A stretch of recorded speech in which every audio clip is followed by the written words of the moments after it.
بلال، شیخ بلال، اللہ تعالیٰ ان کو مزید ترقی عطا فرمائے، دین دنیا دونوں کی۔ ایک کراچی میں ایک بڑی جامع مسجد تھی، اس کے خطیب تھے۔ ابھی یہ کراچی میں بھی اسکول، مدرسہ، مسجد چلا رہے ہیں اور دین دنیا دونوں جہاں کا کام کر رہے ہیں۔ لیکن جو ان کی ایڈوائس تھی، ہرگز سے ایڈوائس کو ہلکا نہ لیں، اپنی ایڈوائس، اور چونکہ دین نصیحت کا نام ہے تو ہم یہی چاہتے ہیں کہ بلال بھائی اسی طرح نصیحت کرتے رہیں اور دین دنیا کی دولت سمیٹتے رہیں۔ کیسے سمیٹیں گے؟ جی، قرآن شریف کی دعا بھی ہے نا، اللہ تعالیٰ نے جو سورہ بقرہ کے اندر آیت نازل کی، ربنا آتنا فی الدنیا حسنہ وفی الآخرۃ حسنہ۔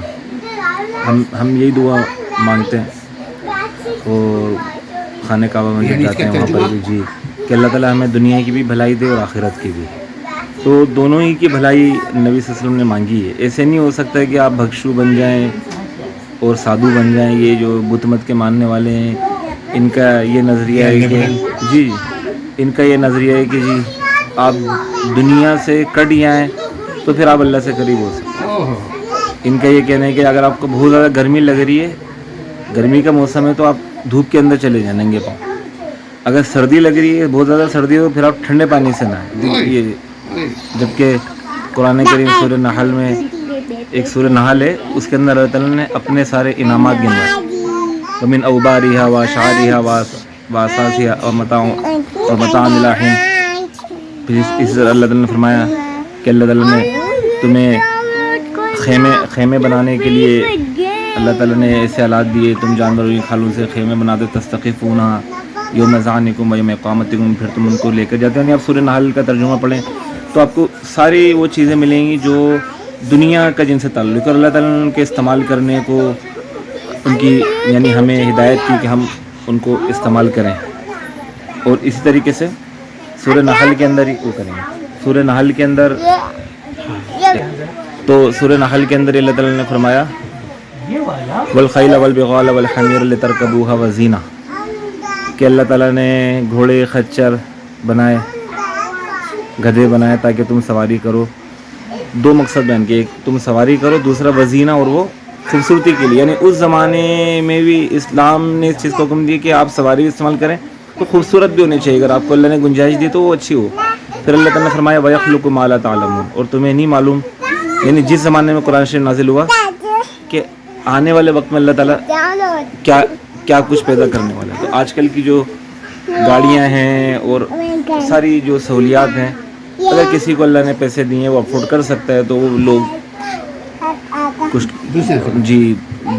لوگ یہ سمجھتے ہیں کہ کچھ لوگ یہ سمجھتے ہیں کہ یہ جو چیزیں ہیں، یہ لگژری زندگی جو ہے یہ اچھی نہیں ہے اور سادگی ہونی چاہیے۔ نہیں، ایسی کوئی بات نہیں ہے۔ نبی صلی اللہ علیہ وسلم مثال دیتے ہیں، نبی صلی اللہ علیہ وسلم نے سادگی اختیار کی، تو وہ نبی صلی اللہ علیہ وسلم نے اس زمانے کے اندر بھی اچھی چیزیں استعمال کی، اچھے کپڑے پہنے، آپ نے اچھے کھانے کھائے۔ جب بھی آپ کے سامنے آئے تو ہم اپنی دنیا کو بھی اچھا بنائیں، بالکل دنیا سے نہیں کٹیں، حلال طریقے سے رہتے ہوئے، اور پھر مت میں نظر بھی یہ نہیں ہو، جیسے اللہ نے فرمایا وَمَا الْحَيَاةُ الدُّنْيَا إِلَّا مَتَاعُ الْغُرُورِ، دنیا کی زندگی صرف دھوکہ ہے۔ تو اسی کے نہیں ہو جائیں، یعنی بنائیں سب، لیکن اسی کے نہیں ہو جائیں، مقصد وہی آخرت کی زندگی ہے۔ اب یہ جس گھر کے اندر میں بیٹھا ہوں، یہ امریکہ کا شہر شکاگو ہے، اس کے اندر یہ گھر ہے، اور یہ اصلا سب کتنا پرانا ہوگا یہ گھر؟ اندازہ بہت ہی پرانا، ایک اندازہ ہمارے یہ سب جو ہے 70-80 سال پہلے بھی ایسے ہی تھا۔ جی، یہ 103 سال پرانا گھر ہے۔ 1922 میں بنا یہ گھر، 1922 میں۔ اب میں آپ لوگوں سے یہ پوچھوں گا 1922 میں جس بندے نے گھر بنوایا وہ کتنے شان و شوکت سے، لیکن کہاں ہے آج وہ؟ نہ گھر بنوانے والے رہے، نہ بنانے والے رہے، اور یہ گھر بسانے والے رہے۔ اس زمانے میں تو کیمرے بھی بلیک اینڈ وائٹ آتے تھے، اس زمانے میں ٹانگے چلتے تھے ان علاقوں کے اندر، اسی روڈ پر۔ تو یہ 100 سال کا جو عرصہ ہے، اس کے اندر دیکھیں کتنی چینجنگ آ گئی۔ تو ہماری زندگی یہ صرف 35-40 سال کا کھیل تماشا ہے۔ 25-30 سال تو آپ لگا لیں تھوڑا عقل شعور کے، اس کے بعد پیچھے بچے کتنے 35-40 سال، اتنا بھی بس ایک بات کر رہا ہوں جی، 35-40 سال کو آپ سب کچھ نہیں سمجھیں، اس کو غنیمت جانیں، اللہ کی عبادت کریں اور اپنا آخرت کا سامان تیار کریں۔ کتنے ہی لوگ اچھے خاصے چلتے پھرتے فوراً چلے جاتے. تو آپ جب قبر کے اندر پہنچیں گے تو آپ سے پہلے ہی سوال یہ ہوگا اللہ تعالیٰ کے بارے میں, نبی صلی اللہ علیہ وسلم کے بارے میں, اور آپ کی زندگی ویسے گزری ہوگی تو آپ جواب دے سکیں گے. ورنہ سارے رشتہ دار دفنا کر جا چکے ہوں گے. کوئی کام نہیں کرنے والا ہوگا تو کوئی کام میں نہیں آئے گا, سب دفنا کر چلے جائیں گے, صرف بس وہ ہم اکیلے رہ جائیں گے.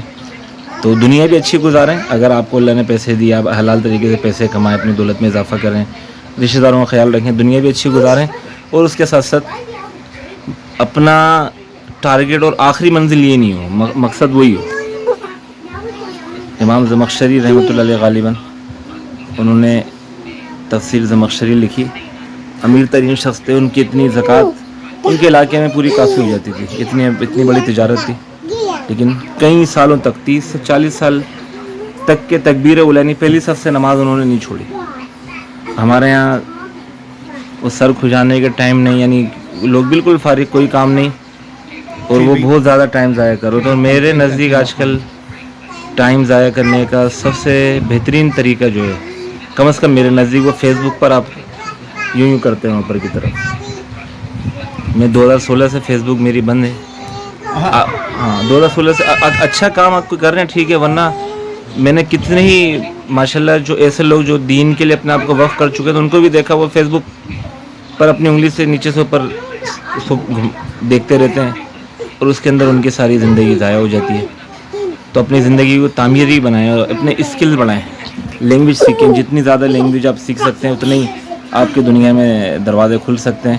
کیونکہ آپ جب پاکستان سے نکلتے ہیں تو پھر زبان چینج ہو جاتی ہے. پاکستان کے اندر ہی 35 زبانیں بولی جاتی ہیں صرف پاکستان کے اندر. ایک بندہ ایسا جس کو پوری 35 زبانیں آتی ہیں. زبان اور بولی میں فرق ہے. زبان وہ ہوتی ہے جس کے الفابیٹ ہو, اور بولی وہ ہوتی ہے جو مقامی ہوتی ہے. جیسے پاکستان میں جو بولیاں ہیں سرائیکی, پنجابی, ان کے الفابیٹ نہیں ہے, لیکن سندھی ایک زبان ہے, اس کے الفابیٹ ہیں اپنے. تو آپ اپنے اسکل بڑھائیں, اس کے لینگویج سیکھیں, کچھ نہ کچھ سیکھتے رہیں وقت کے ساتھ ساتھ. تو پھر کیونکہ ہر 40 سال کے بعد کچھ نہ کچھ چینجنگ آ جاتی ہے. اب جو لوگ پہلے کے ہیں 20 سال پہلے کے, اس وقت آج کل کی جدید ٹیکنالوجی نہیں تھی, اب ظاہر سی بات وہ یوز نہیں کر پاتے. تو جتنا ٹائم ملے آپ کو, آپ کچھ نہ کچھ سیکھتے رہیں اپنے وقت کو, تاکہ آپ ایک کارآمد مسلمان. تو بس یہی نصیحتیں ہیں. اللہ تعالیٰ اور ہمیں عمل کی توفیق دے. والسلام علیکم ورحمۃ اللہ وبرکاتہ.